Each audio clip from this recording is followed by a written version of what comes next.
Hola, Assalamualaikum and a very good morning to my beloved listeners. Welcome to Face It Like a PRO. So what are we going to talk about in this one and only series of the podcast? Let me brief you in short. Alright, before that, let me introduce myself first. Hi, I am Nurul Anissa binti Harumi and I goes by my nickname Nisa Hart, a second year student of degree in Mass Communication Public Relations. I am 21 years old, a female.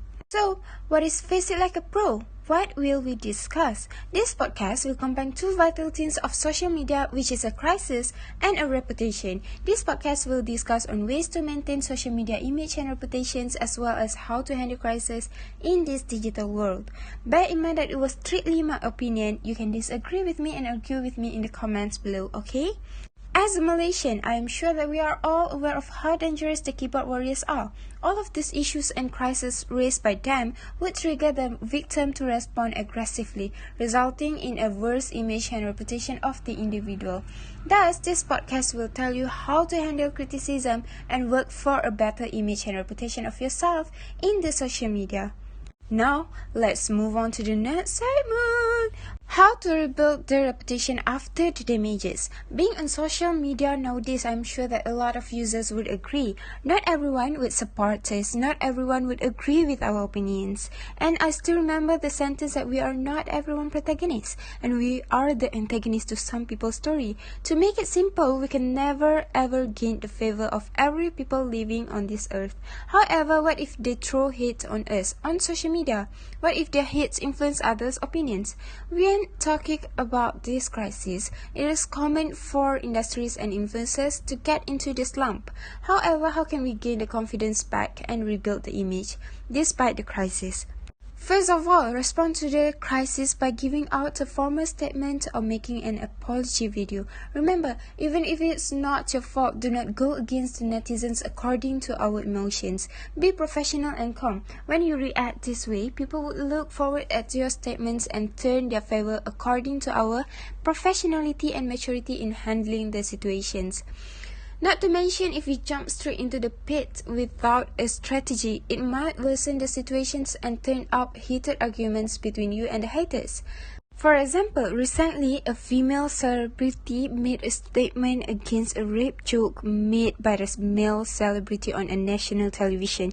Makes me respect the way she was so calm and straight to the point with her words, expressing the disappointment against the male celebrity. In results, the netizen praised her for being a professional and contented despite the shame that she received.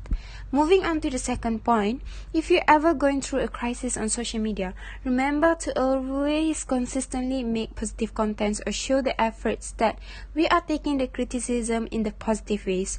Most importantly, focus on those who are in your favor instead of those who go against you.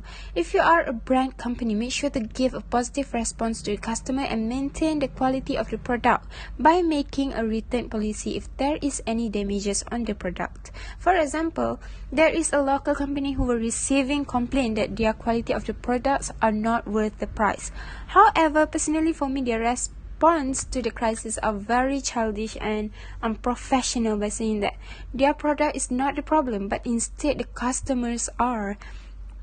This make a lot of people decide to boycott the products and throw so much hate on them on their social media. This is why customer care is very important, especially for a retail and beauty products. Customer feedback would usually affect your sale and reputation. So it is vital for the company to make a return policy and respond positively instead of trying to cover up their mistakes. Quality of the products make customers stay loyal, not because of the name brand only. Next, as an individual, how can one maintain social media in a positive image? Firstly, if you are an individual that has been engaged in a bad rumor, make sure that you also tell your side of story with a clear and direct response. Do not twist the storyline. Instead, if you are at fault, go ahead and apologize. Make sure to fix what should be fixed. Fighting in the social media would just further to tarnish your reputation.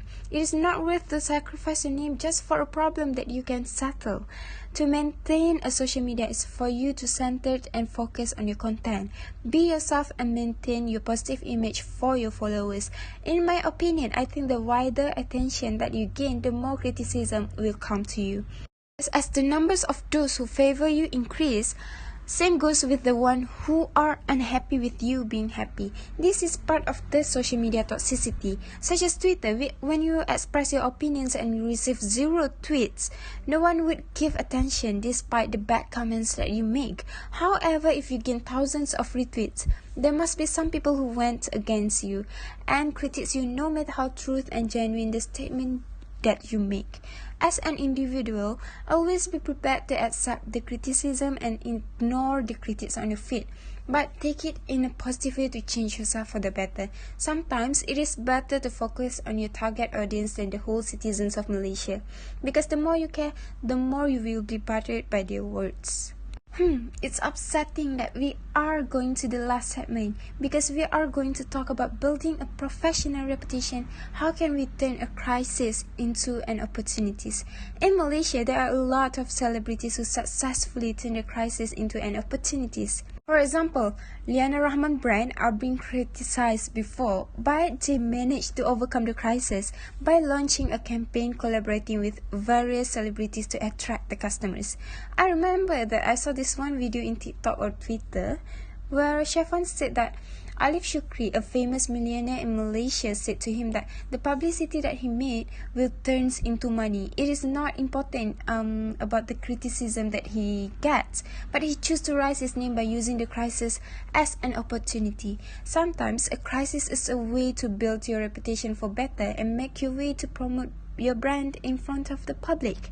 So, for example, if you are gaining less customers than you expected, a lot of social media users or social media business owners nowadays post on the social media to gain customers and promote their products by storytelling their journey in the business community. Some even make a cheap publicity and marketing just to gain attention. Social media is such a tricky place for us. With it, we gain a lot of pros and cons. However, to maintain it as a part of our self-portrayal, we need to be careful and selective on what we need to hide and show. So I hope this podcast will be meaningful and useful for me, for you, and also for our society. With this, I am going to end this podcast here. Till we meet again, stay safe and stay happy. Thank you and bye everyone.